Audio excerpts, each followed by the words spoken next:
Welcome, everyone, to the L7C Podcast Wrestling Edition. You know, it's that 2 week mark, so it's up to me and our wrestling expert, Jacob Mason, to catch you guys up on what's been going on in the wrestling world. First off, Jacob, how you doing today, sir? I'm fantastic. Excited to talk wrestling. Not have to worry about politics for once. Mm-hmm. So it'll be a nice little change up. I agree.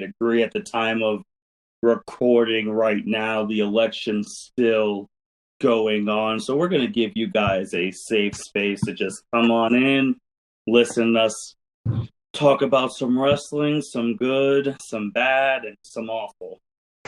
Jacob, where do you want to start today, man? Well, we always have to save Lana for last, so I say we kick this off with Halloween Havoc. We have my best friend Lana. But yeah, Halloween Havoc just happened last week on Wednesday. It was a success. It was another rare win for NXT beating AEW in the ratings.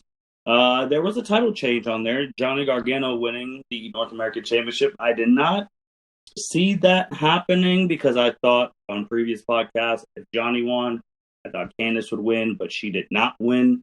So, Jacob, what did you think of Halloween Havoc? I loved Halloween Havoc. Mm-hmm. I mean, it took NXT to bring back a legendary pay-per-view for them to be AEW in the ratings. But man, did it frickin' pay off. I thoroughly enjoyed this pay-per-view. I did as well. I think it was very well designed. The matches were good. At first, I thought Halloween Havoc was going to be Halloween Saturday or a takeover type pay per view thing, but it was just on Wednesday. So I found that a little interesting. I thought it could have been on literally Halloween Day, and that would have been cooler. But Johnny winning that title, like it? Oh yeah, I like it. I've said in the past, like I'm a big fan of all the heels. Yeah, I was very happy with that. I love the ending of the match with Johnny getting the assist from the mystery man and hitting Damian Priest with the tombstone, which took him off the. I'm not sure if it was a ramp or was it the ramp or whatever he fell off of and fell into a quote unquote like a little shed that looked like, but he crashed hard and it looked amazing. I was a big fan of that match. There really wasn't anything I hated about it. I thought it was good. Agreed. I can't find anything on this. I don't even know if I want to call it a pay-per-view, but special that I didn't like. I think they just did it very, very well. And I mean, we're just going to have to. Where do you think they go from here, though? From now, this is the first Wednesday that NXT post Halloween Havoc. Where do you think they're going now? I have no idea. With the US title, with anything, I have no idea. I mean, that's going to make NXT good tonight because I imagine you're going to see a bunch of different storylines take place. I could see maybe Dexter Lumis going after the North American title. I could see that. Maybe. Mm-hmm. If Finn was cleared, I'd love to see like a. Can you imagine like a Demon Balor versus Dexter Lumis? Yeah, that would be. Ooh. Ooh. Ooh. Ooh. Ooh. Ooh. Ooh. But there was another big thing at NXT, which I'm shocked he's back. I thought he was a one-off. Pat. Yes. I thought he was a one-off, but it looks like I'm wrong. So Jacob, you want to tell everyone what Pat's doing back and if he's going to be in here for a long bit? Let's see. Pat coming back. It's best for business. I think Pat McAfee is the best. This is bold statement, hot take. I guess we're just going to kick it off right now. I think Pat McAfee is the number one heel of 2020. Whoa. He is the most entertaining heel that has been there since the COVID era of wrestling. Wow, that's That is a big. That's a big statement, man. We're only 5 minutes in. I know. I know. It's throwing out the hot take already. Pat McAfee coming out is gold. He's great on the mic. I mean, if we think back to Takeover 30, when Pat faced Adam Cole, which was the best match, it was the second best match of the evening. He did such good work as a heel. He took a heel stable and made them babyface for that. He's that good. Mm-hmm. Mm-hmm. And then, so he's out there with Danny Burch and Oni Lorcan, which I was never a huge fan of them. Like they can wrestle, but like I just could never get behind like Oni. Boy, am I behind them now. I'm very behind them with Pat as their manager, and Kyle O'Reilly comes out, and then here comes Pete Dunne, who we have not seen since COVID started because he was stuck across the world and wasn't allowed to the U.S. which I have to say, I'm pretty sure all he did was run a treadmill and lift weights because he looks freaking ripped. Mm-hmm. Yeah. Oh shit, does he look good? But he comes out, hands Kyle O'Reilly a chair. They they get all the Lorcan and Birch and McAfee out of the ring, and then Pete Dunne turns on him, hits him with the chair, and they just take him out. And then it was great. It was so entertaining. And then of course Pat McAfee taking the chair and moving it over. So when Oni Lorcan and Danny Burch hit their finisher, make sure O'Reilly hits the chair. I love that. It's so good. Like he's just pure entertainment. I think there was a line Pat was saying during when he was going on his heelish rant, and I don't know if it was. I don't want to say it's a shot at Enzo or anything like that, but he said something like "How you doing? Keep it moving," or something like. And he kept saying that every time he gave a valid point. And I was like, "Is that his thing? The how you doing? Keep it moving? Is that a small shot at Enzo? Or am I just thinking too much into it?" But every time I heard that, I thought of Enzo. Yeah, I mean the how you doing is that's all you think about is Enzo and Big Cass. But he's making it work. Honestly, my favorite thing he said is when after Pete Dunne hit Kyle O'Reilly with the chair, he's on the outside of the rope, so he just like points at him and just goes stupid. Mm-hmm. And like as simple as that is, just calling someone stupid, the way he did it, the way his body looked, everything about it, I was like, that's so perfect right there. Because it's such good heel shit. Oh, I loved it. I freaking loved it.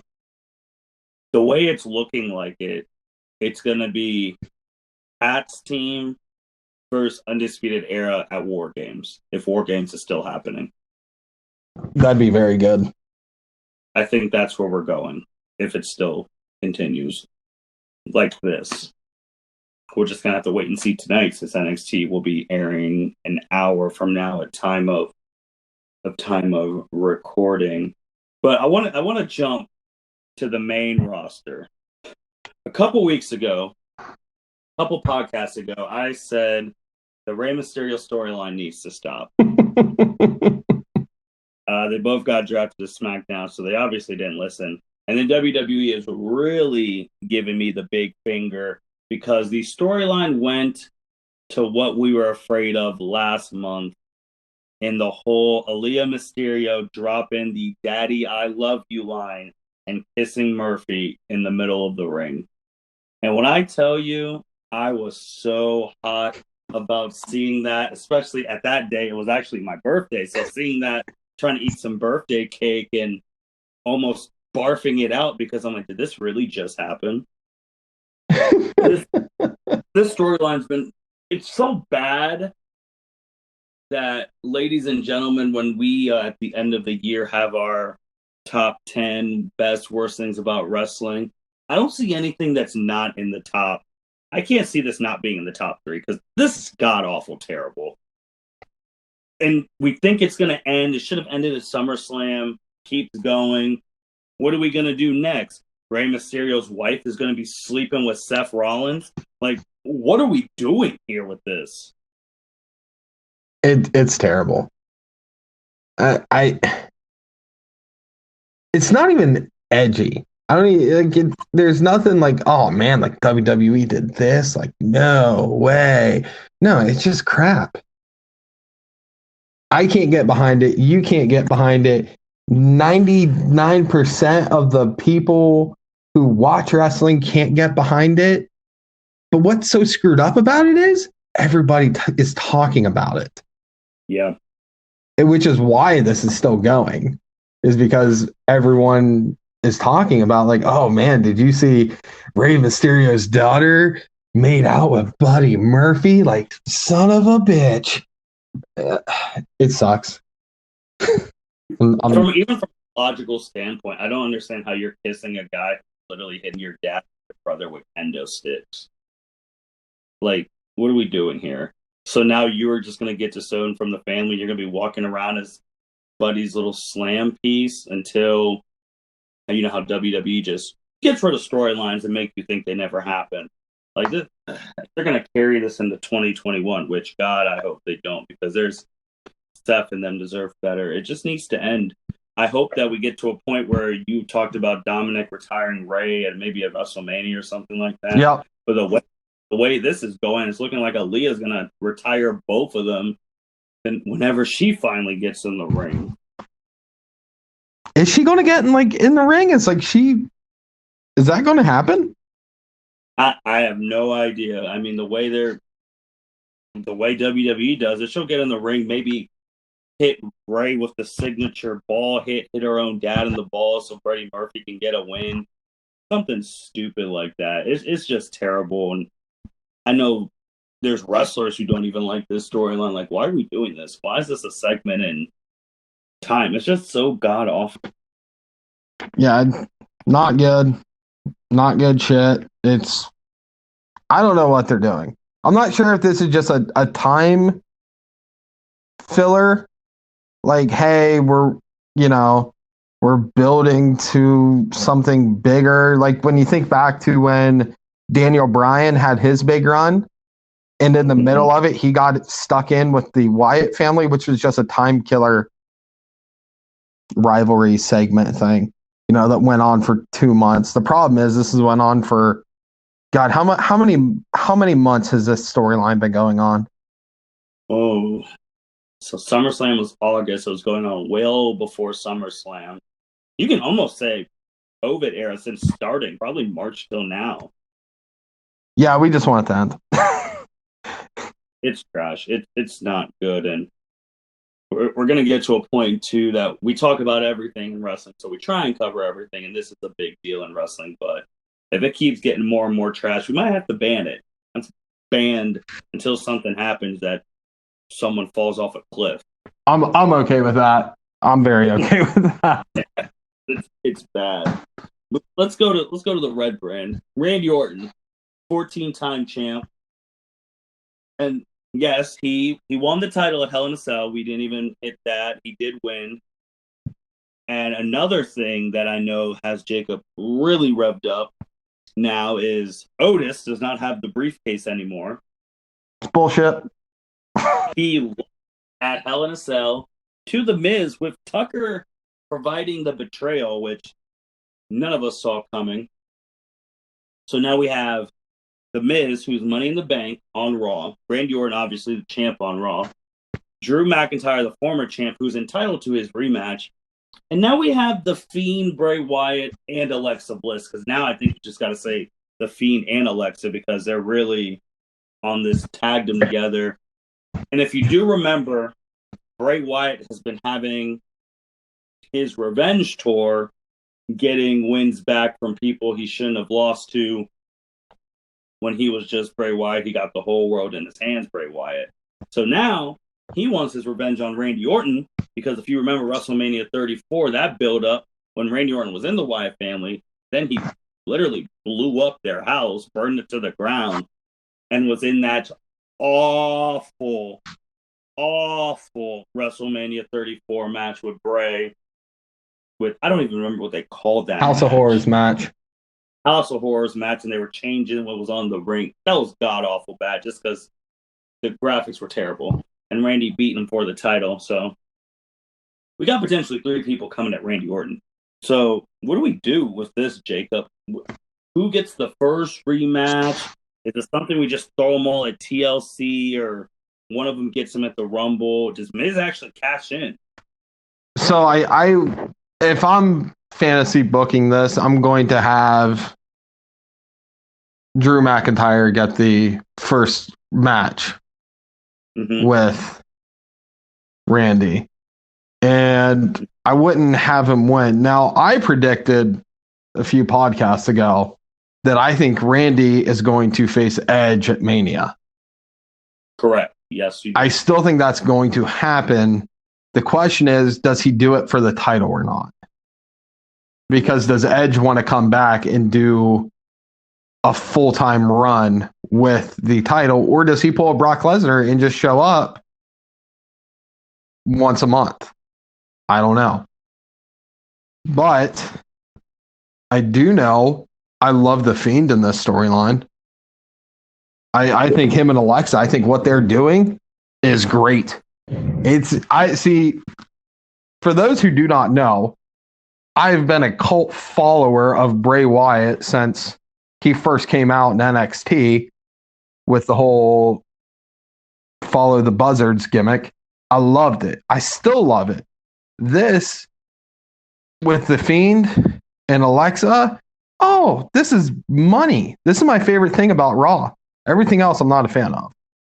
But Bray Wyatt, oh, I'm a huge fan. So, but at the same time, Bray's so over, I don't even think he needs the title. I'd love to see him get the title, but I don't think he needs it.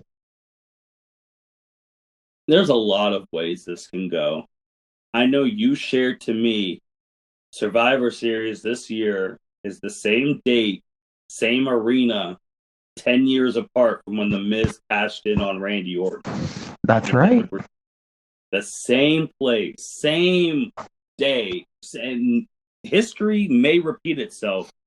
He may cash in on a Randy Drew. Never mind, he can't cash in on Randy Drew in Survivor Series, because Survivor Series is actually Randy Orton versus Roman Reigns. So I'm interested to see how that goes. But the way that they could avoid both of them losing would be a Miz cash in. And that would be very, very interesting. The thing with Alexa and Bray, it's working really well, which I would have liked also now is a reversal of roles, because if you remember, Alexa was trying to get Braun Strowman, like, what happened to you ever since him and Bray had that match? And then Braun literally just dropped her like a sack of potatoes. But now she's the crazy one with Bray to get Braun in something like, what happened to you? You were trying to save me from the Fiend. Now I'm trying to save you. Some reversal type thing to add to the storyline. I personally think Bray and Alexa are both going to be champions by the end of the Royal Rumble. I like it. I like it.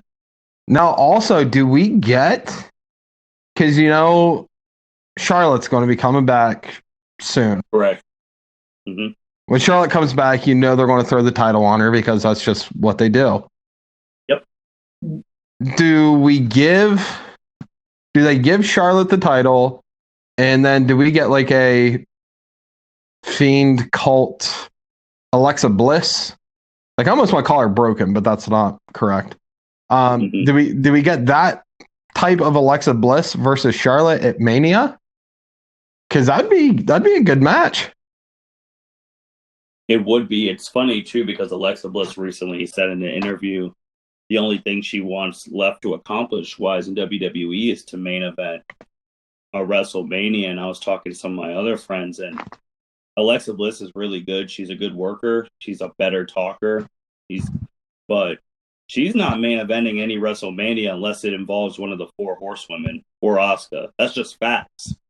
Like, it's just the way it is. The only shot she would have is if it's against one of those 4, or Asuka, or if she ever came back, Ronda Rousey. But if it's against one of those 6 women, she's losing. She's not gonna win. That's my thing. I would like, if Alexa Bliss wins, if she beats Asuka at the Royal Rumble for the title, and Bray beats Randy Orton for the title. That probably comes into Charlotte winning the Rumble again, potentially, even though she doesn't need to. Her challenge Bliss, but then Bliss actually goes over because she has her own Fiend mode. And depending on what happens baby-wise, we could be talking about a main event match of Fiend Alexa Bliss versus Becky Lynch to try and get the title she never lost. Ooh, that'd be good. That'd be money. Because she is due this year. I don't expect her back at the Rumble unless she wants to come back. But then I'm pretty sure she has to get in shape. But she wouldn't even have to come back to the Rumble to face Alexa Bliss. If she could show up by March, they can have that match at WrestleMania. Yep, the crowd would love it. Everyone would love it. Yeah, because even with Becky coming back, it's not a foregone conclusion she would win the title. If Flair came back and took on Fiend Alexa Bliss, oh, it's over for her. And then there's no coming back. Nope, because she'll bury her.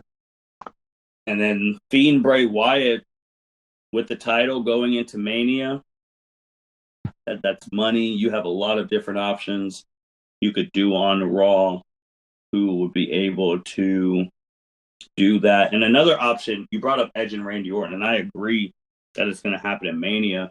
You could do something that Edge shows up at one of these pay-per-views and cost Randy the title. Yep, very easily. Randy loses the title, but you still have that big marquee match of Randy and Edge. So that way you're not taking the title into a match where you're like, there's no way Edge is going to do a championship run at his current state. And Randy's just going to win. So that's a way to get it off of him without hurting Randy booking-wise and still have that mega match for the trilogy. But now go back to SmackDown.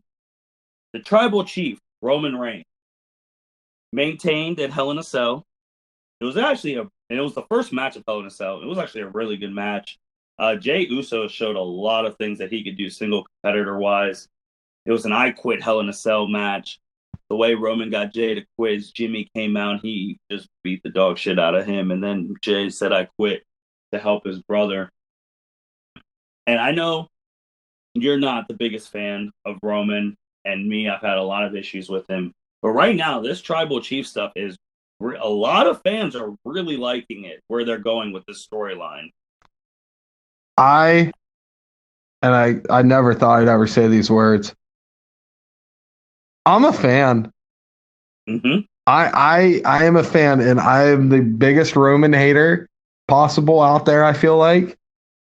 But damn, the way he's doing everything, I'm like, oh, well, this is why we all wanted him to turn heel years ago. Yes. Because he's so good as a heel. Like, everything he's doing is just gold. Mm-hmm. I like the SmackDown after Hell in a Cell when he's just talking down to Roman in such an authoritarian tone, and just like, you're gonna have to make up your mind by the end of the night. You know, the way he said it was just so good and just so solid. And you're just like, damn, he is the big dog. And I hate that I'm saying that. I hate myself for doing such a thing, but damn, is it good. When Jey came out and like at that point too, and when Jey was like, I hate you, I was like, holy shit, I hate him too. Let's go, Jey, because this is pissing me off. And then Roman's like, I know you do. But then he's like, you'll get over it. You're going to have to fall in line. I was like, oh my, sweet Lana. And it's the fact that with Paul Heyman there as a special counsel, he's not even talking. He's just literally a special counsel. And by the end of that night, when Jay's like, I understand. And then he starts beating Daniel Bryan to a pulp. So then what I'm looking at there without Jay falling whenever Jimmy comes back, Jimmy falling in line. Jacob, it looks like we called this a couple podcasts ago. It's happening. It's happening. We said, I don't know which podcast, it was a ways back, so you have to go back and look at them. But we said when Roman came back and did this, we talked about a Samoan staple of heels with Roman, Jimmy and Jey Uso, we did say get the girls in that, which may happen, but it's not looking like that. But definitely the boys. So it's really happening. And you could potentially see something where the tribal chief and the Usos have all the belts on SmackDown soon. I think that's where it's going to go. Oh, it's definitely going that way. Let's see, the SmackDown title holders are the Street Profits right now. Which are good baby faces. Love them. Yep. Everybody's a fan. Like, I don't know anybody who doesn't like the Street Profits. Hmm? I think they're more redefined Crime Time. Yes. But man, they're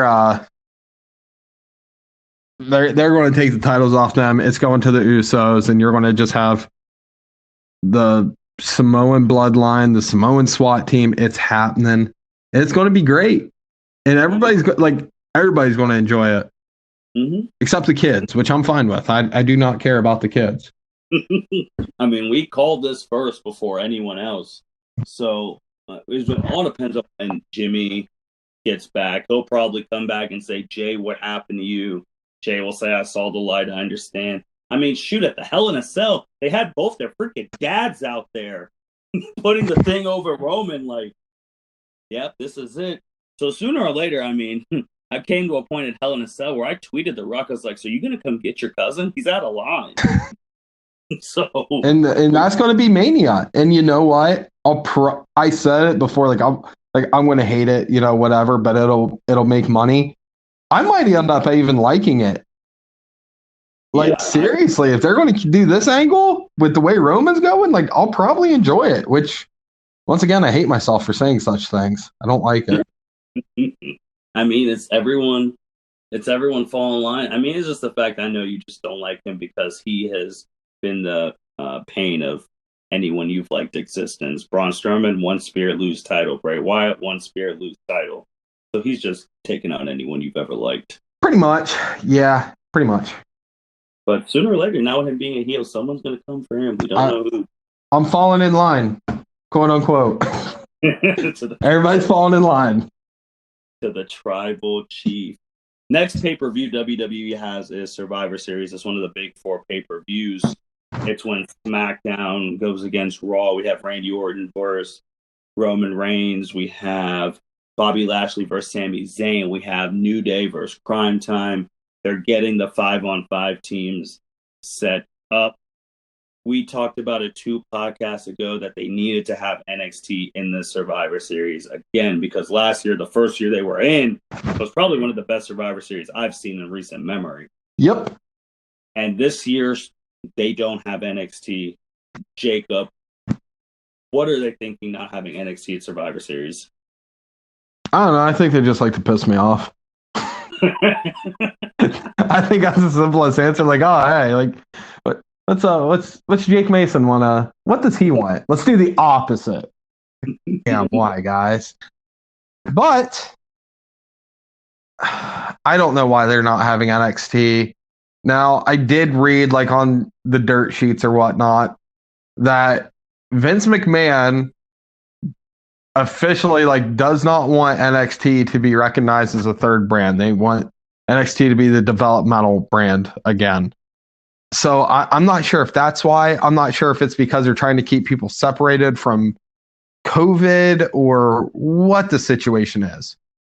I really don't know. Because I know WWE is taking some heat right now from the city of Orlando for possibly being like a big exposure of COVID or a super spreader or whatever they're calling it now. At the Thunderdome, which I don't really understand because it's all just monitors and minimal people. But, okay, whatever. I have no idea why they're not having NXT. NXT should be on there. I don't understand it. I just don't. Agreed. Last year, when they invaded SmackDown because some of the stars were still stuck in Saudi Arabia, that was from that SmackDown all the way to Survivor Series, because you had War Games before. It was one of the best runs WWE week to week wise it had in recent memory. Mm-hmm. Like Adam Cole going against Seth Rollins at the time, beating him, beating Daniel Bryan, Shayna Baszler coming in, going against. That's how you had the Shayna Becky Lynch feud even start before she even got to the main roster. Ciampa So versus Miz. Ciampa versus Miz, there was just matches galore. Then you had the Raw superstars coming to NXT, fighting them over there. Then Survivor Series, NXT winning everything except for the 5-on-5 men, and the 5-on-5 men was Roman Reigns versus freaking Keith Lee in the final, and everyone's seeing like, oh, this guy Keith Lee's hanging with our top guy. This guy can. So they're really missing the opportunity on that. Is there any match so far that interests you at Survivor Series? Not particularly.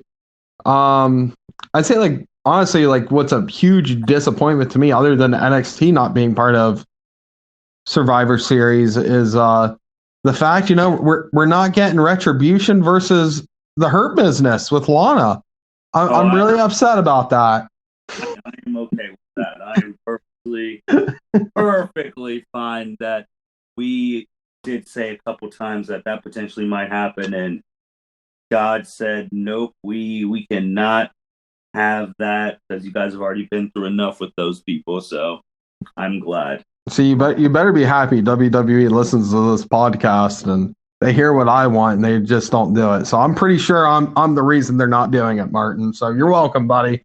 Well, it's two swords. You're the reason they're not doing it, but I'm still the reason that Rey Mysterio in the story. What the hell can you do when it comes to that? I think for me, the possibilities of the Roman Randy finish. Because if Miz tries to cash in, or if the Fiend intervenes, or Edge intervenes, that stuff will spark my interest. Yeah. Because then we're just building towards WrestleMania. All right, guys. You already know, me and Jacob have been following and giving you guys the full details of the third-party ban ever since it came into fruition on the dirt sheets and the rumor mill. And we've been giving you guys the most informed updates that you can get on this ban. And now, the ban's in effect. It's really in effect. Like, it's happening. We were talking about one of the big Twitch streamers in wrestling is AJ Styles. AJ Styles, Paige, who's still a WWE employee, had a video of her crying about suspending her Twitch account because this was the only way that she could relate to fans since she overworked her body for WWE and can't compete. So this thing is really happening right now, and there's constant rumors and all that stuff about superstars going to Vince, saying like, yo, you got to take this off. This isn't right. Jacob, when you saw those two, who are two big Twitch streamers, saying, yeah, we have to do this, that means everyone's falling in line. What do you think that is actually in effect? I don't understand it. I genuinely don't. Because it's all kicked off because, of course, Mr. Save Your Balls, Mustafa Ali, and your bestie, Lana, this whole entire storyline kicked off with them. And why those two just weren't punished, I don't know, because this is screwed with all their side hustle. And it sucks. You want to create superstars, like you hit it on the head a podcast or two ago. You want to create superstars so they go out and they do this stuff and interact with the fans, and they make money doing it. And they're not doing it like they're not hurting anybody by doing it.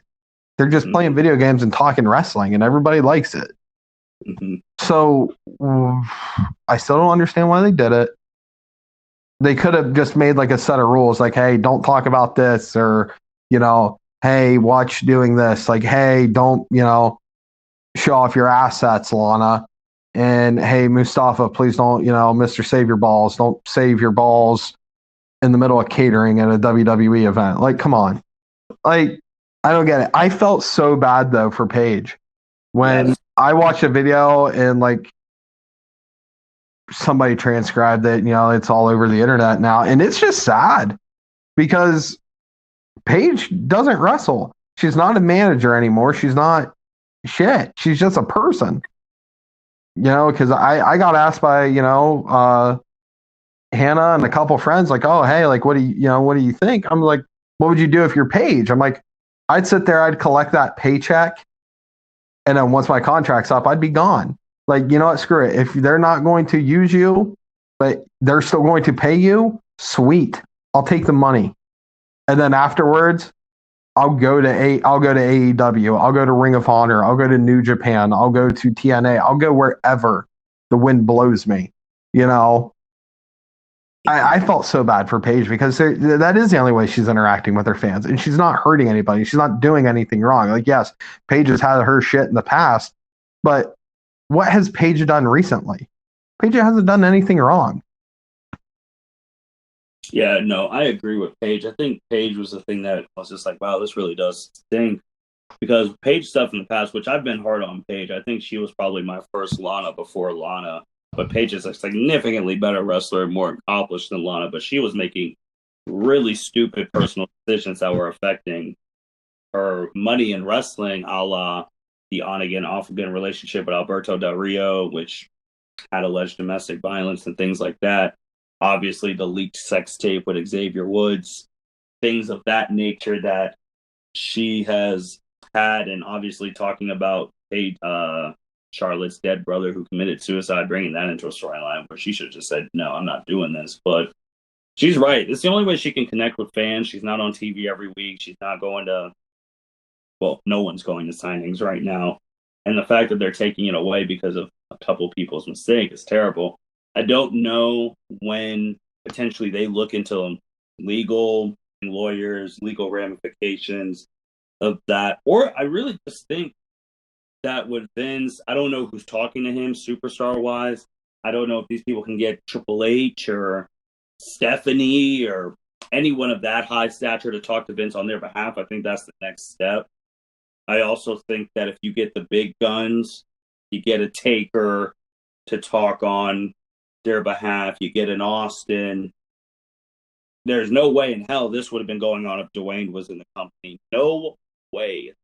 So if you maybe get a Dwayne or even a John Cena, someone big to really talk to. I know I've said this before, but I don't know who's talking to Vince, and that needs to be addressed, or they might have to look at some legal action or something. But then you have a big Superstars versus WWE real life storyline, and shoot, Vince might welcome it because it brings more viewers to WWE. Now, do you think WWE is just going to have like their own like streaming thing on like YouTube? Or like they're going to have their own type of Twitch? I think potentially. I know Xavier Woods has the up, down, down channel, which WWE has promoted a lot in the past. So I don't know if they're going to try and do something with that because it's just extra money that they'll be missing out on. So I don't know. I know a lot of these athletes, especially the women, they model for like, I know Mandy Rose is big with Fashion Nova. Same with Lana. I don't know. I haven't checked any of their Instagrams to see if they've posted anything recently about those, but I think WWE is just they're thinking too hard on this. They're going way too hard. They're going to lose people. When they start losing really good talent of this because of this band, then they're going to backtrack. But then again, with them doing that, I want to talk about, I would shift just because it relates to this, Cody Rhodes, who he's about to get his name back from WWE. So it makes no sense that they're doing this third-party ban. But then they're like, oh, Cody Rhodes, you can have your name back. What did you think when you saw that news about Cody getting his name back? About freaking time. Yes. Holy shit. Like, why they even held on to it, I have no idea. Like, Cody Finnett, you know, I know they're not happy that Cody left and did his own thing, then just started his own company. Why they didn't do this earlier, I think it was petty. I think it was super petty. Yeah. But the fact that they're opening it up now, I think the trademark ends on I forget what day it's going to end on, but or they're dropping it. But yeah, so Cody's going to get it. Good for him. I'm very happy for him. He deserves it. He should have, you know, never lost it in the first place, but things happen. Right. And then also with WWE too doing a terrible thing with the third party ban, then a good thing with the Cody Rhodes thing, but it's finally. Then also saying that all their forlorn, whatever the word is, employees, Furlough? yeah, they're all coming back in December. And we made the joke, well, most of them went to AEW, so it's not like they're just going to walk back. Right. So you're going to have. I mean, see, I'm not sure if that just means for the wrestlers or all the people who like work in the offices and stuff. I don't know what the deal is with that, but for the wrestlers, if we get a couple wrestlers back, good. I'm glad. You know, I was furloughed a few times this year. I know how much that sucks. But you know, who's going to come back? I mean, you could have the full Riot Squad back. See, no, you can't because Sarah Logan's pregnant.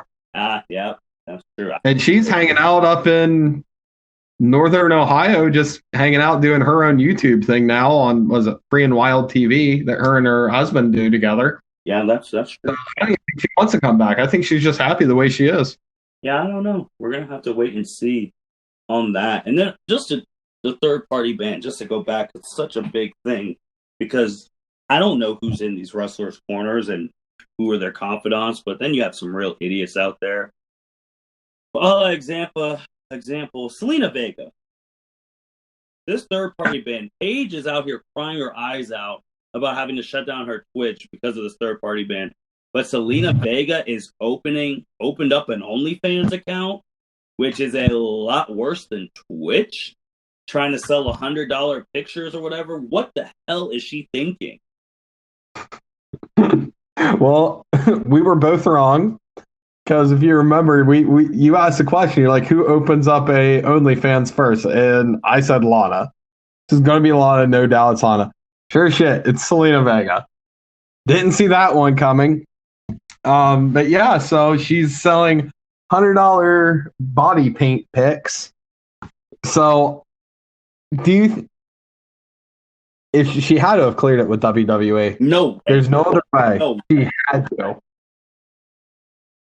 Now, do you think like WWE is going to get like $50 for every buy? They'll just split it 50-50?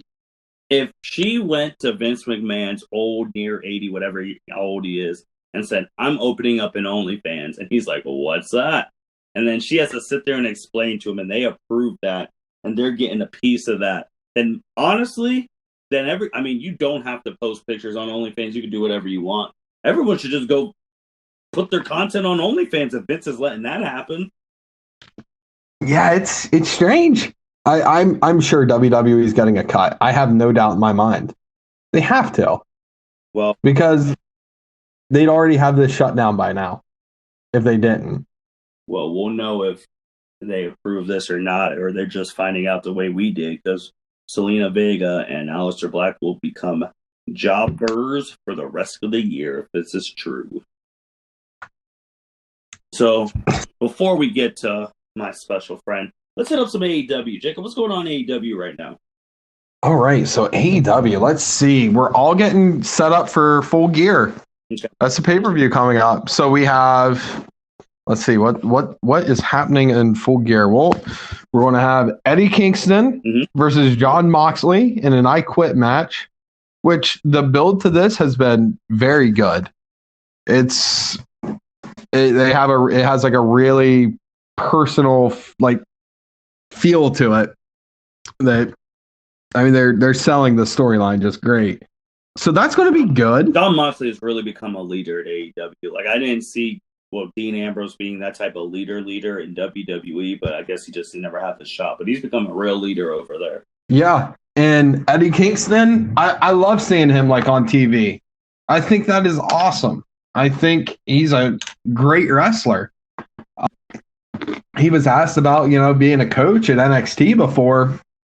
And, he gambled on himself and he said, no, like I'm going to keep being a wrestler, and he's doing it and I'm happy for him. But that storyline's been good. I'm excited to see what happens. Now, the biggest thing with Eddie Kingston, because he's got his whole crew there that has the Lucha Brothers and the Butcher and the Blade and the Bunny. I'm trying to think who else is part of that. Whoever else. But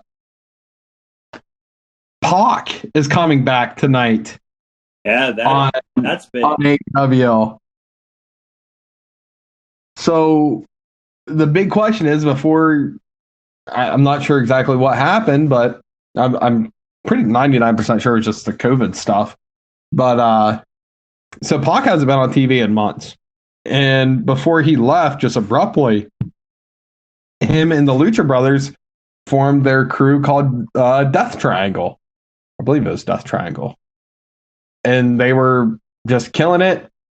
COVID hits, Pac goes on his way and hasn't been seen in months. So that's going to be very interesting to see what happens tonight with him, because Pac on AEW is not the, what was his name in NXT? Neville. Yeah, Neville. Yeah, I mean, it's two completely different people. So that's going to be very interesting to see what's going to happen there. If he's going to try and get the Lucha Brothers back, or if he's going to join Eddie, or if he's just going to do his solo act, I'm not exactly sure. Also, for Full Gear, we're going to have Kenny Omega versus Hangman Page for the #1 contendership. Now, is this a #1 contendership for Jon Moxley's title or for Cody Rhodes' title? For Jon Moxley's title. Okay. For the AEW heavyweight title. So whoever wins the that match will face either Kenny Omega or Hangman Page. Now, that being said, so Kenny has pretty much changed his character because the Elite's no longer the Elite. Everyone's just doing their own thing now. Kenny's coming out and he's basically teasing just being like the ultimate cleaner, like he was in Japan. Mm-hmm. He's coming out and you'll have Justin Roberts is having like a 2-minute entire intro to like all his accomplishments and stuff he's done, and it's entertaining. I'm excited to see where this goes, because heel Kenny Omega is great. Like, I mean, I know I always say it, I'm a sucker for all the heels. I love it. Who else? What else? The Young Bucks are going to face FTR. Now, those who do not know or who do not watch AEW, FTR is the Revival from WWE. Yep. And everybody's been wanting this match. We've been wanting this match since before the Revival left WWE. We wanted to watch the match. I mean, it went back and forth on Instagram, Twitter, Being the Elite, YouTube, everything. I mean, that was both were taking shots at each other, because the whole thing started with Cody technically started this storyline years ago with F the Revival, and that became a thing. Then WWE hit him with a cease and desist on that, along with all their other cease and desist stuff they got. Mm-hmm.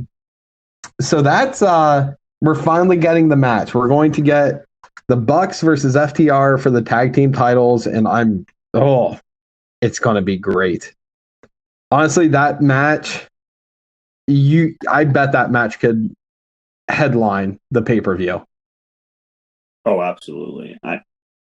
Half of me, since with all the build-up years in the making, which if they use all, like when they make those promo packages and use all the Instagram posts and tweets, they could potentially maybe it should be the main match of that night.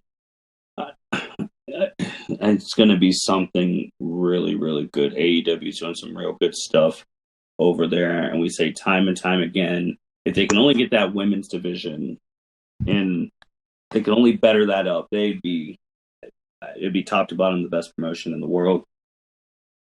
Yeah. What else is happening? We also have Cody Rhodes is going to face Darby Allin for the TNT title. And that's just going to be a good match. I'm still feuding with the Orange, whatever his name is. No, that's right. God, that's something else. So Jericho is facing MJF. Yes, MJF. Now, if MJF wins, he gets in Jericho's crew, the Inner Circle. Mm-hmm. And if he loses, he does not. So the segment that it caught a lot of flack from a lot of wrestling fans, they had the musical number where MJF and Jericho were singing at the steak dinner they had. And I thought it was great. I was laughing. Actually, if that was MJF singing, damn, he can actually sing his ass off. Like I loved it. I was a fan. Oh, and something else to backtrack here. If the Young Bucks do not beat FTR, they will not challenge for the titles again. I forgot to mention that. Ever again, which we'll see, because a lot of people say they'll never challenge for something ever again, and then 4 months later, we're back. But I mean, Cody said that back in the beginning of AEW. He was facing Jericho for the title, and he said, "If I lose, I won't challenge for it again." And so far, he's kept his word, and he's just running with the TNT title, which is great. Mm-hmm. He's making that title worth something. That's true. That's true. Job AEW, making your mid card titles mean something. Well, I really don't think WWE's done that since Cena's last full-time run with the U.S. Open Challenge. Yep, it hasn't. It's been nothing, which is sad because the U.S. title and the Intercontinental title, they actually mean something. Mm-hmm. Mm-hmm. I despise the fact that they don't make those titles actually prestigious anymore. And also, good job to AEW because they had this tournament for the number one contender, and like it actually feels like it means something. Mm-hmm. Anytime and we've talked about WWE doing the whole having a tournament to see who's going to be your number one contender, like New Japan does. Mm-hmm.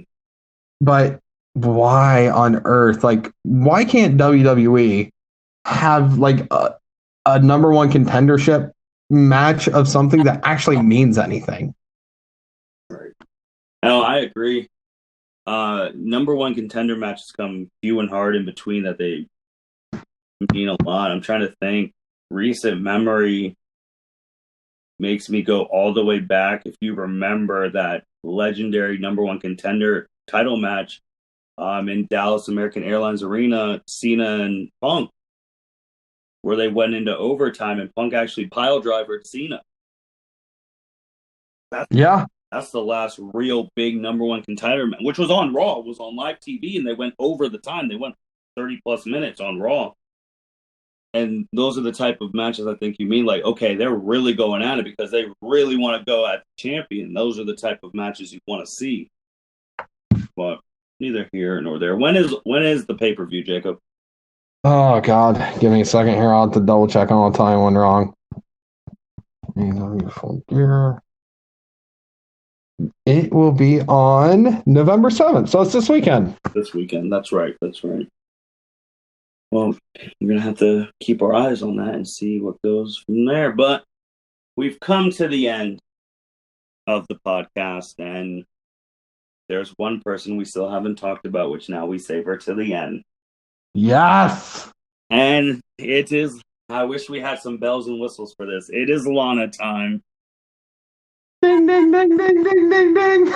Let's go. Lana right now is on an unprecedented streak in WWE history. It potentially will be never duplicated, replicated ever again. It might be when we're all old, comparing this streak to the Undertaker streak at WrestleMania. If she gets enough of this in a row, Undertaker's 21 now at WrestleMania. And currently, Lana is 7 weeks straight getting put through a table. Yes. Lana is on the Survivor Series team. When she won, I don't know if I know they were doing their thing, but when you saw the look on like Peyton Royce's face and the other women who were in that match, they were like, really? They picked her to win this match. And her team doesn't even congratulate her. They put her through a table. Nia Jax and Shayna Baszler have been putting this woman through a table for over a month now. It's almost comical. You're expecting it now. We watched Raw on Monday, and we're just like, so when's Lana getting put through a table? Because we expect it.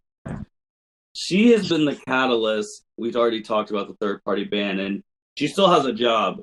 But she just keeps getting put through a table after table after table. I don't know why she stays. I don't just understand why she quits. She's not contributing anything to the main roster in any way. If you're talking about looks, there are people who look as comparable as her or even better. If we're talking about in-ring ability, we're not talking about in-ring ability. She's terrible. So if I'm her, I don't know why she just stayed. I don't know why she's staying. Unless they're saying, hey, you got to, as Triple H said a long time ago during the Madison Square Garden curtain call, when he was the one who had to do it, you have to eat shit and like it. And that is what's going on with Lana. But there's no way she's getting a title shot after this. So I don't know what she's doing. She just sucks. And she's caused so many issues. If I'm a real wrestler, I'd probably get suspended because we'd have to shoot wrestle in the back for all the bad things you've done with this third party band. I for one think Lana is the most entertaining part of WWE next to Bray Wyatt. And the other reason I say that is because every 2 weeks when we get on here, I get minimal a 5-minute segment of you going on about Lana, and it's the best thing. It's so good. It's so frustrating because again, we've already said if she was half a good wrestler, she'd probably be champion for like 2 years straight just because of her looks. But it's frustrating with her because, and then she goes on Instagram and posting these pictures with Mysterio, acting like life is good. Girl, people can't even post on Instagram tagging a company anymore because of you. Like, you literally cost people some of their livelihood, and you haven't apologized. You just, when that first came out, you're like, oh, it wasn't because of me. Yes, it was. You wanted to join Bang Energy. Ugh. She's terrible. But, what can you do? Survivor Series, she's either going to be the first one out in 10 seconds, or she's going to somehow be the last survivor and still put through a table. What if she ends up just putting someone through a table? I don't even know if Lana has the physical strength to put someone through a table. Oh, it'd be great. She would botch that so bad, I'd probably have to turn off the TV. Because I don't know who she could physically pick up and put through a table on that roster. Nikki Cross. Yeah, Nikki Cross is short. Maybe. We'll see. But that's all I have on her because, she just keeps providing us more content. Oh, yeah. She's the equivalent to the Rey Mysterio storyline where I'm sick of it. I don't even want to watch it. But boy, it just provides pure content every time. Every time you see her on Instagram, on TV, it doesn't matter. It's all content. Yeah, it's terrible. But, CJ Perry, we'll be watching. You provide great stuff. So always know you'll have a spot on our channel until you get involved in the Rey Mysterio storyline. Because who knows? Then we're really done with you guys. Jacob, man, you got anything else you want to say before we sign out today? Yeah, I got 2 quick things I want to throw out here real quick. Sure. Number one, shout out to Justin for the awesome wedding gift of telling everybody go listen to our podcast here because I'm number one. You're back on top. I am back on top. I still believe I still got 3 out of the 5. Yes. All right. So hey, Justin, thank you, and shout out to all the listeners, the listeners of the wrestling podcast. Mm-hmm. Can't do it without you guys, and girls and whoever. Awesome. Thank you. Keep it up. I want to block out the top 5. That's the goal. That's the end goal. That's the goal, to block out the top 5. He has 3 spots right now. Are you trying to get this goal before 2020 is over, or is that going to be your 2021 goal? I'll just take it whenever. I'm not picky. Listen, the fact that I got back to number 1, I'm good. I'm good. You heard the man. He wants to have the whole top 5, and the only way to have the whole top 5 is to listen to all the wrestling podcasts on the L7C podcast. I mean, they're every 2 weeks. They're the most consistent one because they're every 2 weeks. So, you know what to do. Listen to it. Absolutely. Tell your friends. If you know anyone who likes wrestling, get them onto the L7C podcast wrestling edition. For sure. Get on that. Seriously, though, shout out Justin. Thanks, buddy. Appreciate it, man. And he'll be hearing that when he goes through this and edits it. But besides that, let's end that on a good note, shouting out the producer and not talking about CJ Perry. So with that being said, thank you everyone for listening to the L7C podcast. Thank you again, Jacob, for being our wrestling expert and breaking down everything in wrestling that's happened every 2 weeks. We'll be back in 2 weeks. 2 weeks will be before Survivor Series, so we can actually give our predictions on the card. We can talk about Full Gear because that would be over. Hopefully in 2 weeks we'll have a War Games preview too. So be looking forward to that in 2 weeks with the man Jacob. Absolutely. And once again, thanks for having me on, Martin. I love it. No problem, man. Like I always say, when you're just sitting with virtually talking to your guys about wrestling, there's nothing really we could keep going for hours on end, but Anchor won't let us keep going for hours on end about wrestling. So no. But that's it, guys. Thank you everyone for listening to the L7C podcast, and we'll be talking to you guys soon. Take care. Thank you for listening to this episode of the L7C podcast. Be sure to like, rate, review, and subscribe to the channel. Follow us on all social media platforms, and we'll be talking to you guys soon. Take care.